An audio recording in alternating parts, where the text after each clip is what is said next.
Est-ce que c'est vraiment la fin de la Reverse? Qu'ont-ils prévu pour le futur de toutes ces séries finalement qui passionnent énormément de monde? Bonjour à toutes et tous, vous l'aurez compris, nous allons parler ici du futur de la Reverse parce que oui, entre les séries qui s'annulent et entre les nouvelles séries qui vont potentiellement arriver, il était temps également de faire le point personnellement en tout cas. Je vous invite dans tous les cas, vous, à me faire un petit peu votre top 5 des séries de la Reverse. Quelle est vraiment la série que vous affectionnez au plus, on va dire? Et moi, je me charge un petit peu de décaper tout ça, c'est parti!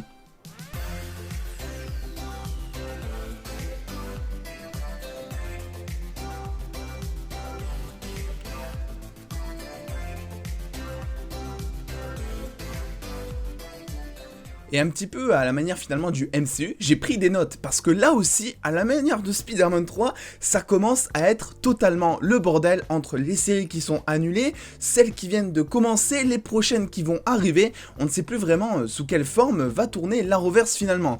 On va faire un petit point déjà tous ensemble concernant les séries qui sont annulées ou en cours d'annulation. Donc on sait très bien que l'on a déjà Arrow, voilà, fin de saison, à la saison 8 finalement, le personnage est mort. Alors oui, il y a certaines rumeurs qui parlent finalement d'un retour de Arrow, tout ça, mais officiellement encore la série est arrêtée, c'est officiel. Peut-être que ils la feront revenir prochainement, mais j'en doute étant donné qu'on va en parler plus tard, il y a quelque chose qui suit par la suite. On n'est pas à l'abri d'avoir un caméo de Arrow pour un prochain crossover. Voilà, on sait que les crossovers sont capables de plein de choses grâce au multiverse notamment, donc on n'est pas à l'abri à ce que Oliver Queen revienne en tant que Arrow, peut-être le temps d'un, 2 épisodes, je sais pas, mais voilà, officiellement, Arrow est arrêté, même s'il y a des rumeurs, pour l'instant, c'est vraiment pas quelque chose qui est prévu, qui est dans les cartons de la CW. On a ensuite Supergirl, qui va s'arrêter avec sa 6e et dernière saison, qui sortira donc en 2021. Là aussi, on n'est pas à l'abri, est-ce que tous ces personnages qui sont arrêtés reviennent dans des prochaines crossovers avec le multiverse? Vous savez, tout est possible, que ce soit dans le MCU ou que ce soit finalement dans la Reverse. On a également... Et là, c'est un personnage que je pense qui ne reviendra pas trop étant donné ce qui va suivre, Black Lightning, qui je n'arrive toujours pas à le dire correctement, mais qui se terminera sous sa fameuse saison 4 qui sortira aussi normalement en 2021.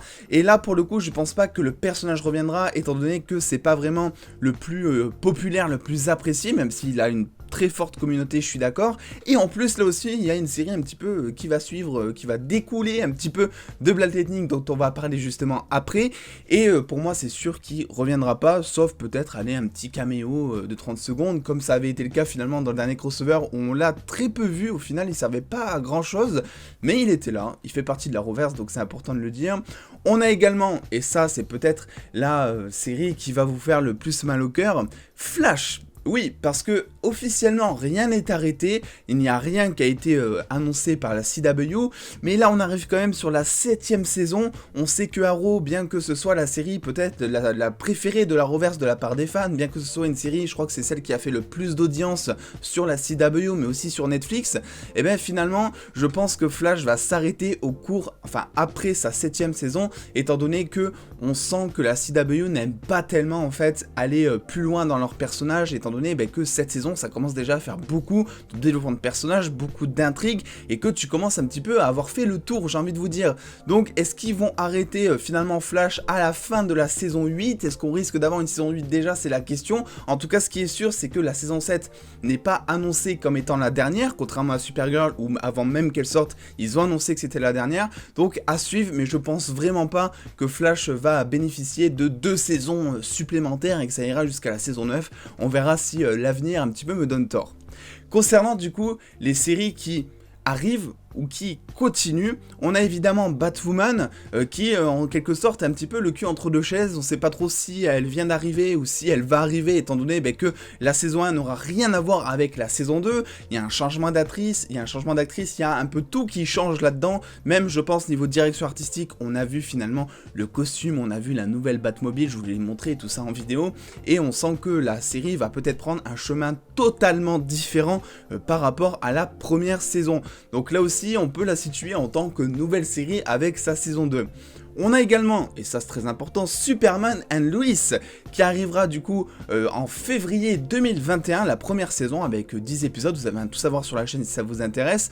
Et là on sent clairement que cette série est là pour remplacer entre guillemets Supergirl. Il y avait des rumeurs qui disaient que effectivement Supergirl devait s'arrêter parce que ils voulaient pas en fait la CW avoir deux Superman entre guillemets. Alors je vois pas en quoi ça posait problème parce que Supergirl est bien plus développée au final que Superman à l'heure actuelle en tout cas.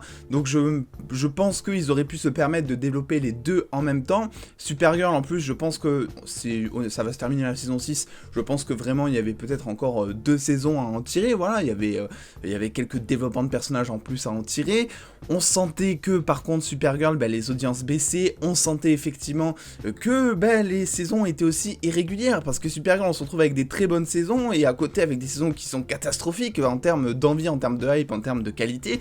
Donc c'est vrai que là-dessus je peux entièrement les comprendre. S'ils n'y arrivent plus, autant arrêter et nous mettre du coup Superman and Lois qui racontera un petit peu l'histoire de Clark Kent et Lois Lane justement qui prennent la ferme en charge et qui vont essayer d'élever leurs 2 enfants entre guillemets super héroïques également. Ça s'annonce ça s'annonce être une série assez familiale mine de rien. On aura ensuite Painkiller, le fameux personnage qui était notamment présent dans Black Lightning, que je n'ai pas vu, mais j'ai demandé à pas mal de fans, et apparemment c'est un personnage qui est assez badass, qui envoie du lourd, notamment dans les phases de combat, c'est un personnage qui est aussi très attachant, donc j'ai hâte de voir ça un petit peu. On sent clairement là aussi qu'ils veulent remplacer Black Lightning, qui s'arrête, comme je vous l'ai dit, à la fin de sa saison 4, bientôt en 2021, par justement ce personnage qui est peut-être un peu plus haut en couleur, un peu plus attrayant on va dire. Alors moi je regarderai Painkiller pour le coup, je pense qu'il n'y aura pas nécessairement besoin d'avoir vu finalement Black Lightning pour comprendre Painkiller, mais voilà, je vous dirai un petit peu ce que j'en pense, et c'est vrai que j'ai vu certaines phases de combat, et le personnage a l'air pas mal badass mine de rien. On aura ensuite, normalement, Canaries. Vous savez, c'est la fameuse fille de Arrow qui a été donc, on va dire, introduite dans la dernière saison de Arrow. Il y a même le dernier épisode de la saison 8 de Arrow qui était destiné, qui était en fait le pilote de cette fameuse série qui devait arriver normalement, je crois, cette année, enfin en 2021 sur la CW.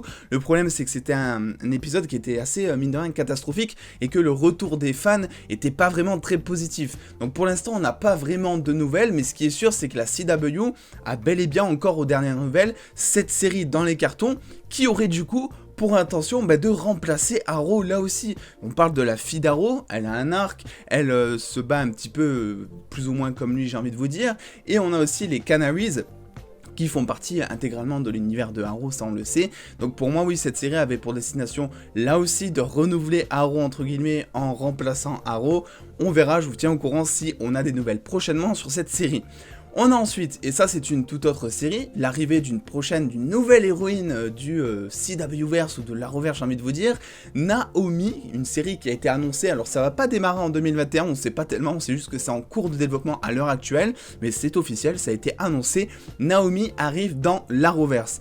Naomi, en gros, c'est tout simplement une fille, une femme qui va voyager dans le multiverse et qui va rencontrer plus ou moins Superman et qui va se rendre compte qu'il y a plusieurs problèmes dans le multiverse. Donc oui, son personnage est totalement lié au multiverse et on sent, moi quand je vois vraiment ce personnage qui est centré vraiment sur le voyage entre les spatio-temporalités entre guillemets, je pense clairement à Flash. Pour moi, Naomi, une fois que Naomi sera annoncée officiellement, une fois qu'on dira ok, la saison 1 de Naomi arrive, je sais pas, en 2022 ou en 2023, et ben ça veut dire que Flash ne sera plus là, ou en tout cas Flash connaîtra peut-être sa dernière saison, parce que pour moi, Naomi a cette prétention, peut avoir l'ambition en tout cas, de remplacer Flash, étant donné que Flash est le seul, entre guillemets, à traiter du multiverse. Si on met de côté un petit peu Legends of Tomorrow, c'est vrai que Flash est le seul à voyager un petit peu entre les terres, tout ça, et pour moi cette série est clairement là pour remplacer Flash et pour apporter aussi du neuf. On a ensuite la série Stargirl que j'ai vue, voilà, qui est plutôt appréciable et que j'ai franchement hâte de voir la saison 2 finalement. Une série qui, pour l'instant, on sait pas trop. Alors, officiellement, elle est dans la reverse, mais c'est vrai que quand on la voit, pour ceux qui l'ont vu, eh ben, on dirait pas tellement qu'elle est dans la reverse, parce que ça traite totalement d'autre chose, mais mine de rien, il y a un caméo de Arrow qui a été fait dans la série. En plus de ça, ça a été annoncé officiellement. Effectivement, il va y avoir de prochains crossovers où Stargirl sera présente. Et aussi, on a eu dans l'épisode 9 de la saison 1 de Stargirl, un caméo de Arrow sur une photo en noir et blanc, même s'il s'agissait pas du Arrow de Oliver Queen, mais un ancien Arrow, on va dire, un peu plus vieux. Donc oui, Stargirl est là, continue, et ça c'est plus une série, on va dire, assez originale. Je la vois pas tellement remplacer une série qui existe déjà. Et enfin, on a la prochaine série Green Lantern qui arrivera donc sur HBO Max. On n'a pas tellement d'informations, on ne sait pas en fait si ça va se situer dans l'univers de Titans ou dans l'univers de l'Arrowverse. Voilà, on n'a pas tellement d'infos pour l'instant. On sait aussi que dans le dernier crossover, je crois, ou dans Arrow, je ne sais plus, on voit John Diggle qui a une espèce de lumière verte devant lui. On a tous pensé de suite à Green Lantern, et on a tous pensé de suite au fait que John Diggle devienne enfin Green Lantern. Donc voilà, ça pourrait être un lien.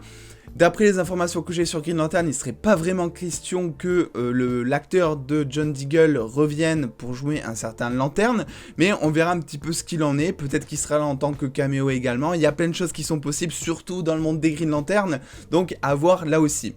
Vous l'aurez compris, énormément de séries annulées, mais pas de soucis, puisque le futur de l'Arrowverse est encore devant nous. Il y a énormément de séries qui vont continuer et énormément de séries qui arrivent.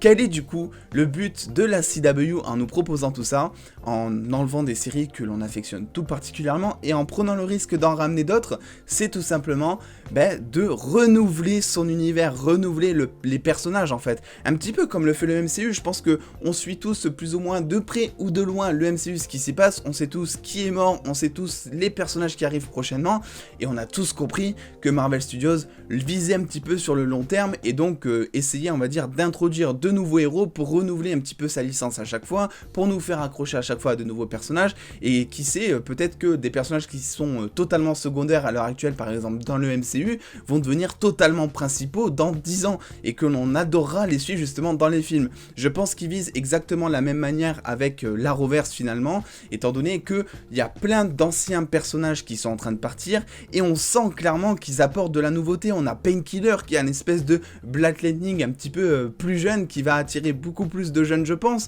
On a Naomi qui là aussi a un aspect beaucoup plus jeune que Flash, même si Flash était de base très jeune, on sent que ça correspond plus trop, ou en tout cas je pense plus tellement à l'univers de la CW. Peut-être qu'ils ont aussi des audiences à viser un peu plus précises pour que les séries fonctionnent un peu mieux, d'où le fait de changer tout ça. Bref, vous l'aurez compris, l'Arrowverse, c'est totalement pas mort en fait, il faut vraiment pas s'inquiéter. Je pense que tous ces personnages pourront potentiellement arriver dans de prochains crossovers, je pense notamment à Naomi, voilà, qui, elle, est au centre du multiverse et pourrait clairement débarquer d'un portail à un autre dans un prochain crossover entre Flash, entre Supergirl, peut-être le prochain. On n'a pas tellement d'informations concernant le prochain crossover, on sait même pas si ça va être possible, étant donné que toutes les séries ont pris du retard et qu'il est fort probable finalement qu'ils n'aient pas eu le temps ou qu'ils n'auront pas le temps de tourner vraiment un prochain crossover qui prend déjà énormément de temps à tourner, énormément de moyens aussi. On sait que les moyens concernant les tournages, ça a un peu chuté à cause des reports, à cause des arrêts, tout ça, mais aussi à cause de l'emploi du temps des acteurs, parce que si on pense à Melissa Benoît par exemple, qui est donc, qui vient d'accoucher de son premier enfant, elle, clairement, déjà rien que pour Supergirl, c'est compliqué, étant donné que le tournage a déjà commencé depuis 2-3 mois à l'heure actuelle, et elle n'a toujours pas pu rejoindre le plateau. Elle rejoindra le plateau de tournage en janvier 2021. Donc voilà, on sent que niveau planning, niveau organisation, c'est quelque chose qui va s'avérer être compliqué de faire un prochain crossover, mais en tout cas, je vous tiendrai au courant sur les prochaines arrivées, et j'ai vraiment hâte un petit peu de voir ce que la CW va nous proposer dans le futur de l'Arrowverse. Bref, dans tous les cas, n'oubliez pas surtout de me donner un petit peu votre top 5 de vos meilleures séries de l'Arrowverse. On se revoit très vite pour de prochaines vidéos. N'oubliez pas le petit pouce bleu si cette vidéo vous a plu. Et en attendant les dos, prenez soin de vous, faites-vous bien kiffer. Des bisous les dos.